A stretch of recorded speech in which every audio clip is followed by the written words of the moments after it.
Satu keluarga di Lampung yang hilang ditemukan terkubur di dalam septic tank mereka sendiri. Pak Zainuddin adalah salah satu kepala keluarga yang tinggal di Desa Margajaya, Waikanan, Lampung. Sehari-harinya beliau aktif ke masjid dan mengumandangkan azan, tapi semenjak akhir Oktober 2021, beliau tidak pernah datang ke masjid lagi, bahkan menghilang dari masyarakat.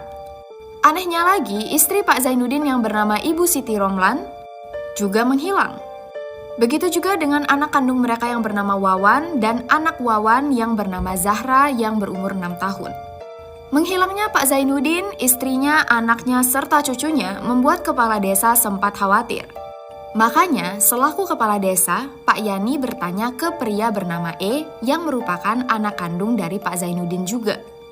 Menurut E, ayah dan anggota keluarganya yang lain merantau ke gunung untuk meladang. Kabar yang cukup mengejutkan karena sebelumnya Pak Zainuddin enggak pernah ngomongin rencana ini. Sebulan kemudian, E menjual sebidang tanah milik Pak Zainuddin. Warga bingung, kenapa E tiba-tiba main jual tanah bapaknya.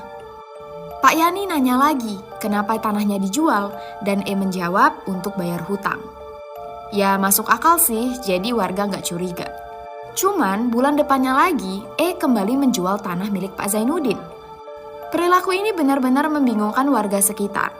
Terus 2 bulannya lagi, bulan Februari yang berarti 4 bulan setelah Pak Zainuddin menghilang, anak tiri Pak Zainuddin yang bernama Juanda pulang kampung dari merantau. Juanda bingung, kok ayah tiri, ibu tiri, kakak tiri, dan keponakan tirinya pada nggak ada di rumah. Juanda nanya ke E dan jawabannya sama, katanya ke gunung untuk meladang.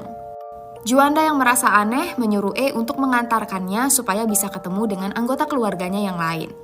Sesampainya di gunung, gak ada siapa-siapa. Juanda marah dan mulai berantem dengan E. Untungnya Pak Yani lewat dan langsung melerai pertikaian ini. Mereka berdua didamaikan dan pulang ke rumah.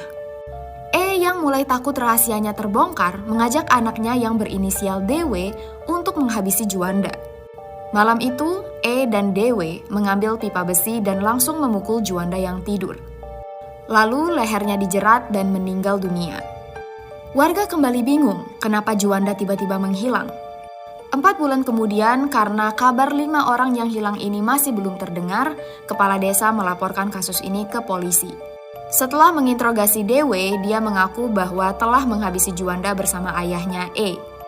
E lalu mengaku dia telah menghabisi ayahnya, ibunya, kakaknya, dan keponakannya menggunakan kapak, yang kemudian dikubur di septic tank rumah dan dicor supaya tidak bau.